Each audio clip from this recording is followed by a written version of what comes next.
Hello everyone, wish you a very good morning. You are tuning into UPSC with Pooja. We were to start Economy and Society of Chapter 4 in the Ancient History series. So let's get on with it. The first part is the agriculture. Agriculture, as I told you in the last video, is that it employed a major chunk of people and a large chunk of revenue came from agriculture. That is, the major chunk of revenue came from the agriculture. The Greeks wondered that how India could have grown two crops throughout the season, but they even at the same time owed it to the fertile soil. You see, the land beyond this Gangetic plains is not so fertile in comparison to this plain. Therefore, not every state or every country could have grown these two crops. That is Rabi and Kharif. There were the commercial crops were even grown besides food grain. You see, the food grains were produced in surplus. Therefore, the modern empire could afford diverging its production in the other fields too. Therefore, besides food grain, they even grew commercial crops like sugarcane and cotton. Megasthenes said that reed that produced honey and tree which on which the wool grew. That is, he's calling that honey refers to the sugarcane and the tree which grow wool. It refers to the cotton plant which was grown in India. And as I told you that the substantial percentage was surplus, they produced surplus substantially. Therefore, they could afford to diversify their agricultural produce and produce it on a commercial scale. Moving on to the next page, that is crafts and goods.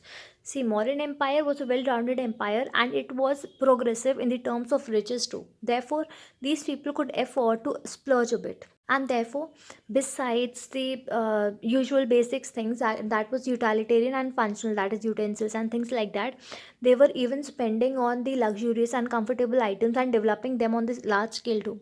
We see spinning, weaving activities during this time, that is the textile industry. As the cotton was available, the cotton availability was not a problem during this time. Cotton, you see, is a textile which was even which dates back to the Harappan civilization. The Harappan people, from the Harappan civilization too, we find traces of cotton textile. So cotton was not new, but these people prepared fine clothes using cotton, and they too, that too, in a large scale. The textile industry was so vast, and these produced so varied variety of textiles from coarse to fine that even rich or poor, the poor could have gone for coarse, while as the rich people, they could have opted for the fine garments. They even did embroidery with gold and silver, which was worn by the kings, nobles, and royal families. So that basically the textile industry was not in a bad state; rather, it was in a very well developed situation. So the last point, the textile industry, is that we see that we are importing silk from China and calling it Chinese silk, and the silk fabrics are also available. So we see 2 points over here, that we see cotton is there, silk is there, and via silk we can understand that we had trade relations with China too. So by far we have read that we had trade relations with northwest of India, or a little beyond. We had seen that we have trade relations with Mid East. We have trade relations with Sri Lanka. Then a little beyond that, Myanmar, and a little southeast. Now, moving on to the metallurgical industry during the modern period, we see that Morans were working with numerous metals like iron, copper, bronze, though was there during Harappan civilization only, and they used these metals to produce various things. The Greek scholars, they mention that Persians and Indians used arrows that were tipped with iron. As right now, I just told you that Morans were using metals, but we see that before this modern period, a few centuries before too, we had seen many metals, especially iron too was there. Iron, bronze, and copper, their existence was known before that too. But over after 500 BC, that is during the modern empire, we see that these metals were used extensively, both in terms of quality and quantity. Now we see that these instruments, the tools which they are using, the weapons they are using, since they had knowledge of weapon and it had improved in quality, They made sharp axes which helped in clearing the land and hence helped to improve the agricultural productivity, which in turn increased the trade of the modern empire. Now you see that there were, as I told you, better tools like axes, extensive clearing. I told you, better plows were there, which again was a gift from the metallurgical industries. Hence, moving forward to woodwork and carpentry. See, woodwork and carpentry were mainly prevalent during those times for shipbuilding, cart making, chariots, and also for house construction. As far as stonework is considered, we are seeing that the stone carving and polishing was a major occupation of people, and it was a major art. We see numerous temples of those times. The main point over here is that stone sculpture at Saji and the chunar stone that were used in pillars of Ashoka, they were the major evidences, or rather specimens, of the stonework that was used during those period. As far as luxury goods are considered, gold and silver jewelry and articles, fragrances, that is perfumes and ivory goods, were very prevalent during those times.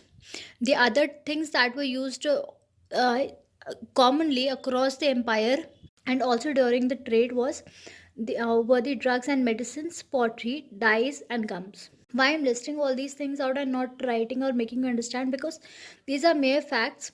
And the things like the one point in luxury goods, something related to this was asked in one of my insights question paper while I was giving the mock test paper. And by the way, my first attempt was in 2019, which the prelims I missed by a few marks. And in 2020, I did not appear for the prelims paper due to personal reasons. So 2021, my next attempt, and this was to answer one of the questions that was put down in the comments. So, in a nutshell, it can be considered that craft was qualitatively enhanced and quantitatively so surplus that it could be exported, and and the level of expertise was very high. You see, these crafts were taken as a hereditary occupations.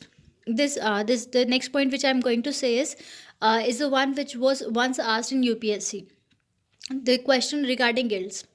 So these craft were the hereditary occupations which were headed by suppose jewelry making is a craft. Someone making gold jewelry, he would have a guild of his own. All the jewelry making people, they would be a part of a society which will be called as a guild. Each craft had its own guild, and that guild was headed by a pramukh, and the elder in that guild, the one next to pramukh, one more qualified, was taken as Jesht or Jetha. And these were organized as a guild, and guild is also known as Seni or Shreni. Organization of craft into a guild, what it did was that it gave an identity to the craft and to the institution rather than promoting the individuality. It promoted the community, the guild as a whole, as it reduced some competition, some amount of competition, and more focus was to promote the craft rather than the people itself, and diminishing the craft as a occupation. Even when guilds had some of the disputes, they were resolved by Mahasethi. Mahasethi was the one who used to resolve the disputes between the guilds. Moving towards the next subheading, that is trade. There are a few factors that mainly helped trade to flourish during these during the 3rd to 6th century. Now, what we'll just repeat that. What were they? First was the geographical conditions. That is, the fertile plains were there, and it was mainly a plain area, and that too fertile. Rivers were there, so those rivers could be used for transportation, and since rivers were there, they could have increased the agricultural produce of the area. And the political environment was stable and conducive, and hence conducive for the trade to occur. There were hierarchies of market. That's first, we would find interstate markets, intercity market, the local markets in the villages. They were basically in a hereditary position. The people were not forced to put all in their produce in the same market, wherein state would have a monopoly. No, people were free to sell off their produce in various sort of markets. We see trade is a major part, and these Gangetic Plain rivers were a major means of transport. So we see people traveling a lot. People and merchants were traveling, that too in huge numbers at once. They were basically traveling in caravans, which was headed by a Mahasarthava. And then these people used to travel, and these caravans would obviously be running on roads. So we see that roads are from north to southeast. We see roads from north to southeast, then even to southwest of the country. So from north, these roads were connecting north, southeast and southwest, and passed through major cities like Vaishali, Vidisha, and Ujjain. In some of the Buddhist texts, even the overseas trade are also mentioned. We find that trade had been there while we were seeing the textile industry. We see that we just saw that during for the textile industry, we see that trade was there between India and China. So Buddhist texts mention some of the other places where where we had trade relations. They were Burma, Malay Archipelago, Sri Lanka, and Egypt. And we see that the trade with Egypt were through the Greek states. Now, moving forward, the types of now this is the question which was asked on in one of my insights paper, that what kind of things we were used to trade with the other countries. So there were textiles. We were trading in textiles, woolens, silk, aromatic woods, animal hides, and gems. These were the things that China, and Sri Lanka were basically trading in with the Midwest and the other the countries which I just mentioned. And to this Egypt specifically, we were exporting ivory, indigo, tortoise shell, pearls, perfume, and some of the rare woods. So the next thing which we are going to see is the coinage. Even before these modern rulers, somewhat before the third century, we find some coins were even there. So the coin were prevalent, even though they were prevalent, but the major chunk of the transaction which took place, it was there in the barter system. Even though we find coins, those are the punchmark coins across the nation in hordes, but we can't say for sure that those coins belong to this period, and therefore we are not sure that to the extent to which this economy was monetized. The next in the topic is process of urbanization. See, I would take process of urbanization in 6th century together. Since I told you that people were settled near the rivers, and it even makes sense that people are settled near the river, because over there they can cultivate their crops, and finally they could finally settle over there. These towns came about as headquarters of administration, places of worship and pilgrimage, and as market centers, and they also were en route to the major trading places, trading routes basically. In the Sangam poetry, which is basically a Tamil literature, we see that the market is painted very extravagantly, or either very joyously. Cities which are mentioned are Madurai, Kanchipuram, Pompuhar, and these are described as vibrant, full of people, merchants, vendors selling goods, and also other hawkers too. Even though this Tamil poetry is bit la- uh, is composed a bit late, but we can see that given the state of technology which was prevalent during those times, we can see that not much would have been different. And in terms of pictorial representation, first is we saw that in terms of literature we find the description of markets in the Sangam poetry, but in terms of pictorial representation we see that the sculpture at Sanchi was is depicting a royal procession, and cities roads have been shown, and there are lots and lots of people, and multi-stories building are have been portrayed in those sculptures. As I told you that prerequisite for agricultural for any town or any settlement to establish is the agricultural base. So from early on, this was the case with the Gangetic Plains, and in these reference, we find that cities like Hastinapur, Ayodhya, and other administrative centers were flourished in the Doab region, which is basically a fertile region. And soon after, we see the mushrooming of new cities over there too, like Kaushambi, Bhita, Vaishali, Rajgriha, and Rajgriha, or the Magad Empire. It became so huge gradually that it took other empires within its ambit. Like I told you, that Avanti, Ujjain, all these were absorbed by the Magadhan Empire. The next of the header is housing and town planning. As agriculture is a prerequisite to any town to be established, So the towns were located along the rivers and also for ease of transportation. These towns which were established, they were like, suppose this is the town. Around this, there would be deep trenches filled with water, and these towns would be fortified. Fortification would be there around this town. There would be trenches, basically to provide protection to the town. The next point is the local elites and merchants were wealthy and their lifestyle was also decently good. And so were the houses which were built with burnt bricks. See, burnt bricks during those times is very important. We see burnt bricks even in the Harappan civilization, and the measure of these bricks was also very accurate. Not actually accurate, but same. So what implied is that during Harappan civilization there was a central administration. Administration was common during those times, and we can see the measure, and hence that measure of bricks was specified by the leaders of that time. During this time too, during this third 6th century BC to 3rd century BC, we see that burnt bricks are used. So these there were even wells, drains, which lay testament to the fact that civil amenities and sanitation was also important during this period. The next heading which we are to cover today is city of Patliputra.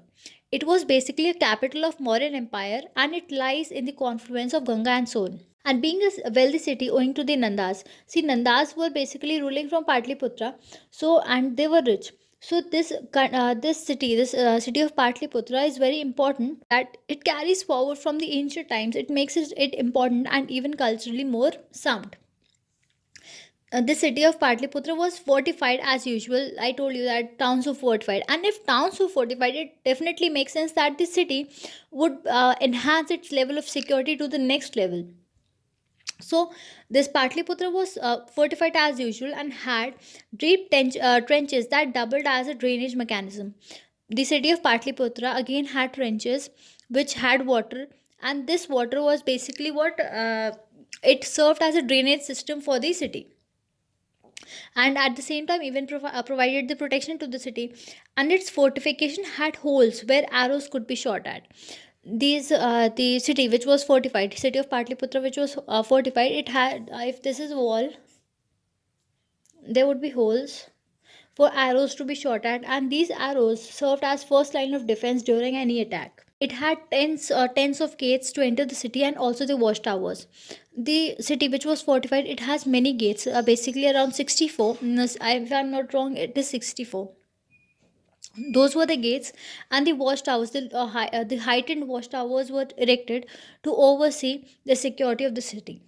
And since it was a capital, it was the capital city of the empire, there were many important people residing in the city, and hence there were numerous palaces erected across the city, which enhanced the grandeur of the place.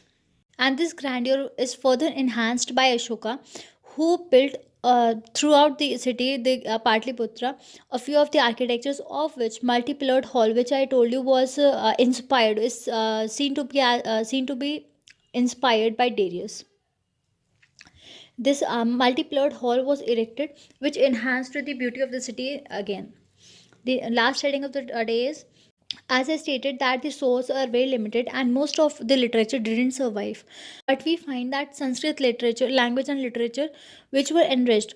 We see that Sanskrit literature was enriched during this period by the works of Panini. Panini was basically a grammarian during this period.